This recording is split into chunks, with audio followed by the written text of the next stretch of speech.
While it won't alter the strategic alignment that China has chosen to make in this partnership with Russia, it's going to be a very uncomfortable set of diplomatic relations with Russia, and possibly going forward, increasing pressure from the West.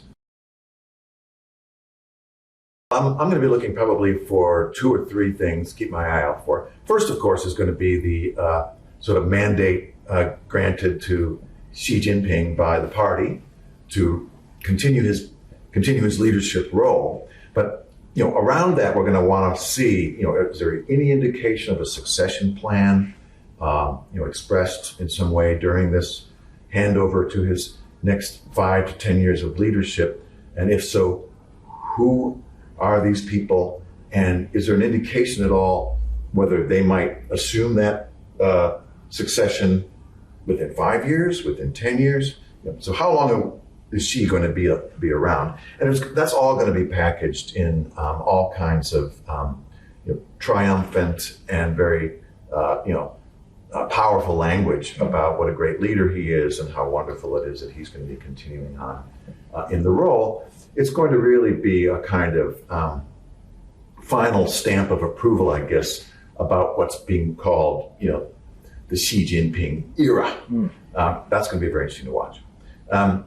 Secondly, I'm going to be listening very carefully to the language of Xi's speech as he describes the international situation and China's role within it. I mean, a lot of it will be a bit, hagiographic and pointing to China's success. But embedded within there, I think we're likely to hear a great deal more pessimism, a great deal more concern on China's part about the direction that the international environment has turned, and in particular how it's turned in ways that are going to be increasingly challenging for China. We've heard a lot of that beginning already about how we're entering into an era of turbulence, of great power, rivalry and competition. The language coming out of Beijing in 2022 is a lot more concerned and pessimistic, and I suspect that we'll hear more of that even as the party declares that China can struggle through it and is on the right path. Well, in the wake of the Ukraine crisis, there's an enormous amount that we can learn about that relationship between China and Russia. In some ways, it's been exposed for the world to scrutinize and to try to understand more deeply, which is a good thing. Predating the Ukrainian invasion by several weeks, of course, was a sweeping statement by Xi Jinping and Vladimir Putin on the side of the Olympics in early February, which really set a new course of strategic partnership for China and Russia.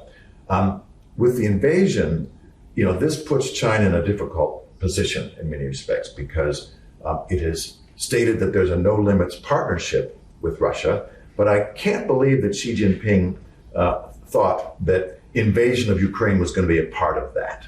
But now it is.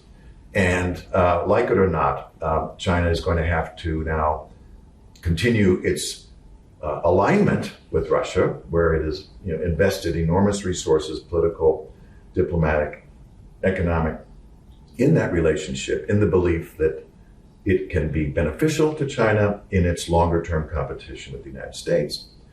But somehow counterbalance that with these increasingly tragic scenes coming out of Ukraine, and the possibility that this is not going to be wrapped up very quickly for Russia going forward.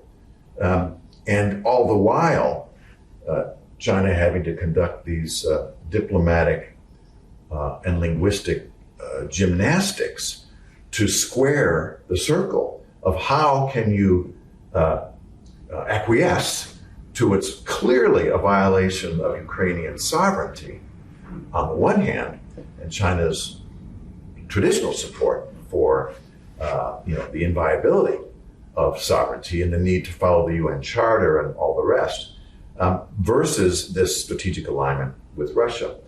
So far, China's doing it by saying, yes, we must follow the UN Charter, yes, we must respect the sovereignty of nations, but we also need to place that into the context of the legitimate security interests of other countries. That's how they're squaring it now, but it just doesn't wash.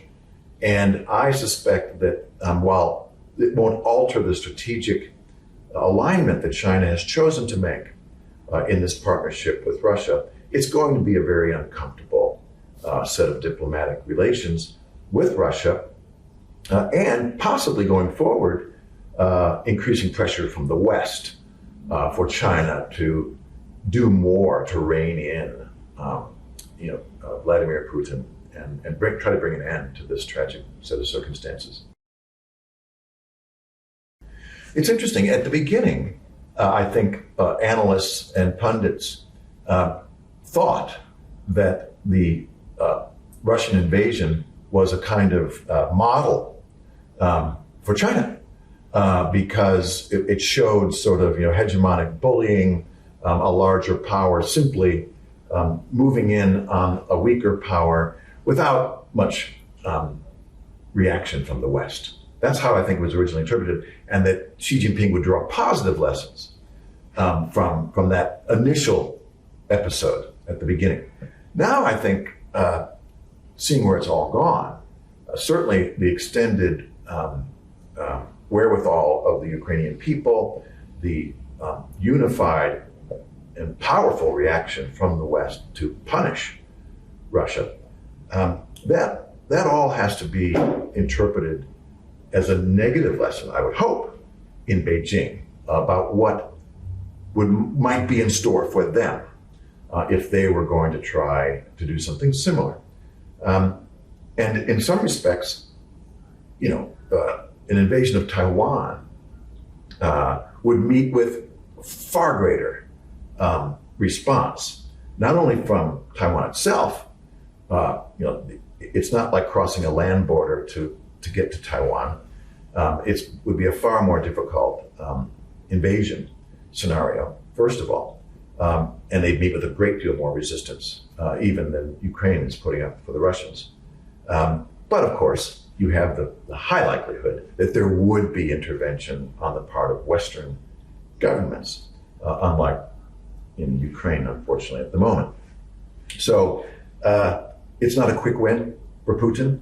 I think Xi Jinping must understand that it would not be a quick win for him either, vis-a-vis Taiwan. So all that said, I think China is drawing positive lessons from our perspective in seeing the reaction of the West. But China's also watching extremely carefully to see what it is the West can do to punish that type of action. And maybe they're trying to think of ways to be more resilient. Reading the Western playbook, how in a future scenario can we be more capable of resisting and be more resilient against that type of response? Well, it seems like China already is a factor in the federal elections. There have been a number of statements made by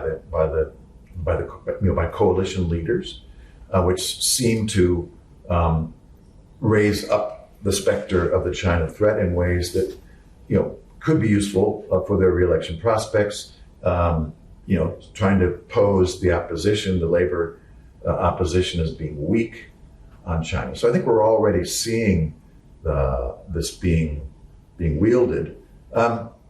Australia, though, is probably like a lot of other democracies around the world in that foreign policy matters, but not as much as so-called pocketbook issues.